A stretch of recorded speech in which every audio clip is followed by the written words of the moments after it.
some of the movies show, like this one, that the plane has a horizontal trajectory before penetrating the tower. Yes. But some other movie, like this one, is also claimed to be contemporary, shows sharply descending course. That's right. Yeah. That's right. Like a diving bomber, as you can see it here. So, even the different footages, they do not correspond to each other.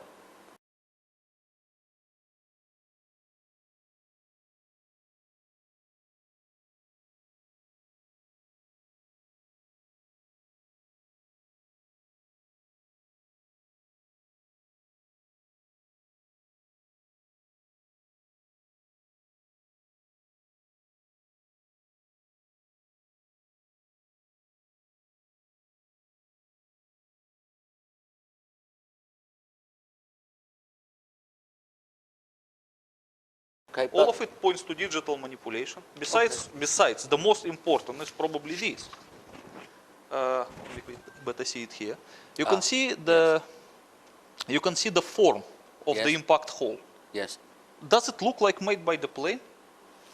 It is two straight cuts, Well, including the ends of the wings and the end of the tail. And who can believe that such a perfectly straightly lined hole is made by the aluminium plane? You make your point well, but you ask who can believe.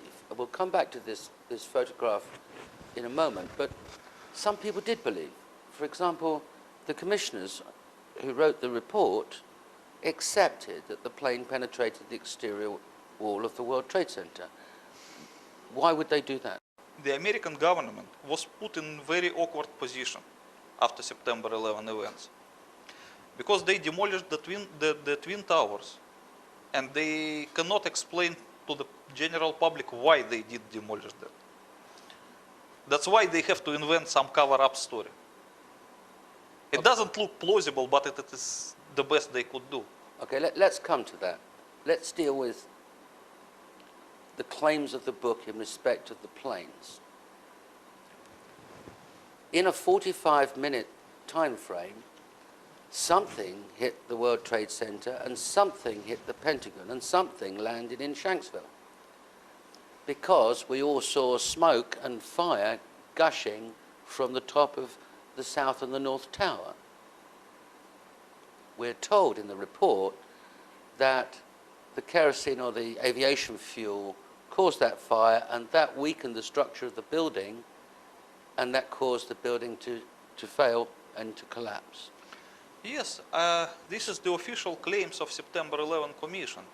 But you have to understand one thing, that the combustion temperature of a fuel, of a kerosene, is not enough to melt the steel.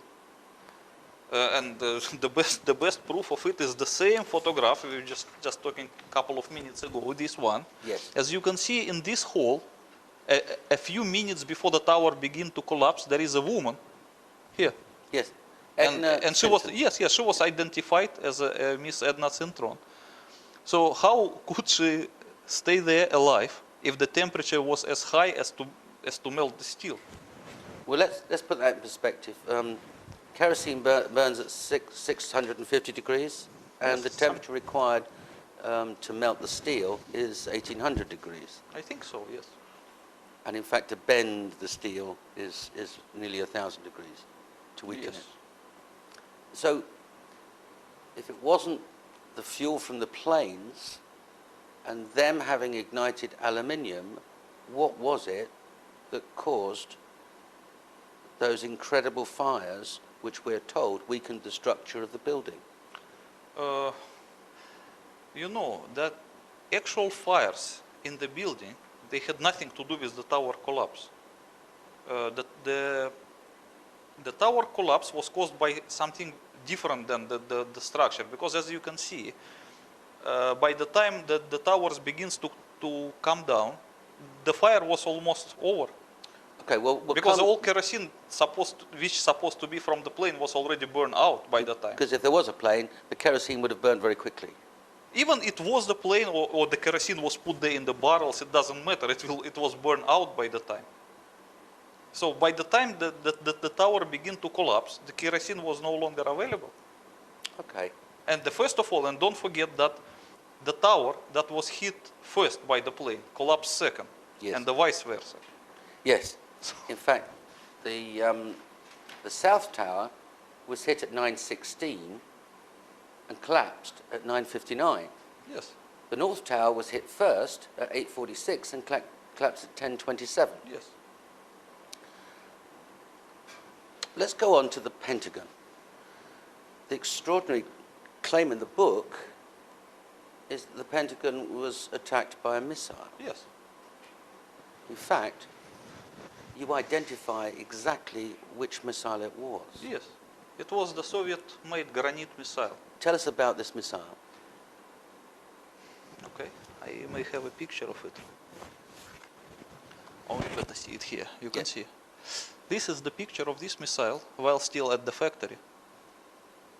And you can even see the red banner behind it, which says "Glory to the Soviet working class." Yes. That means it is still from the Soviet time. And this picture seems to be legally taken because it was a top secret weapons and no picture was available. Okay. But okay, we have good luck that we have it. As you can see, that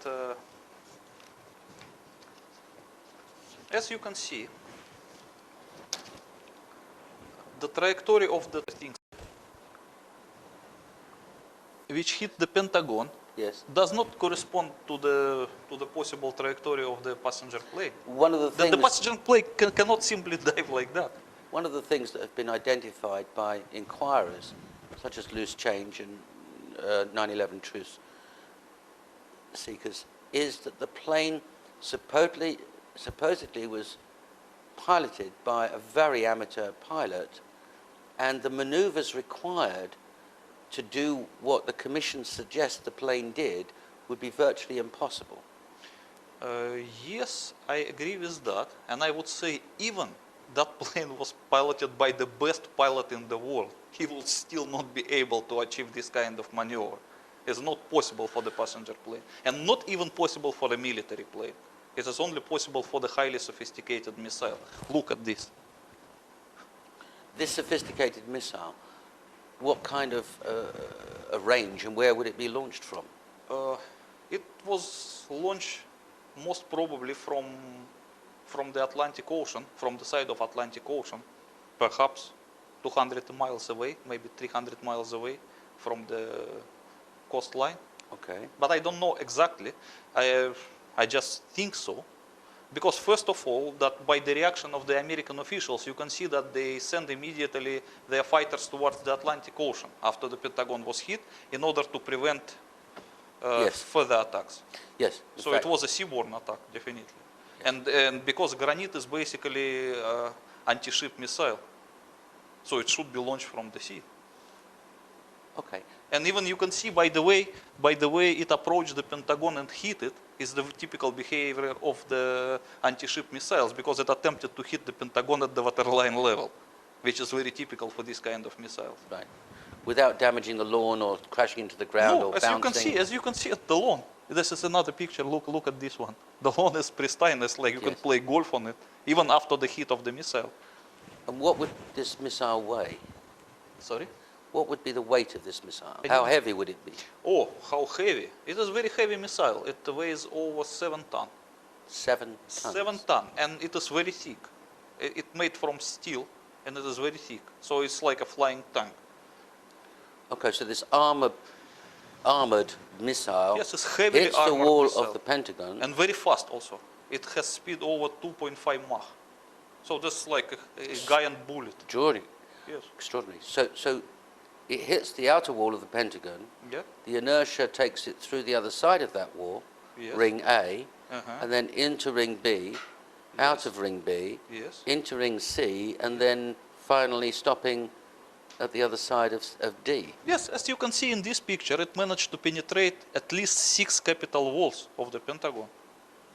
Which, And let's look at the exit hole. yes, with their holes. Yeah, look at this hole. Does it look like a hole made by the plane?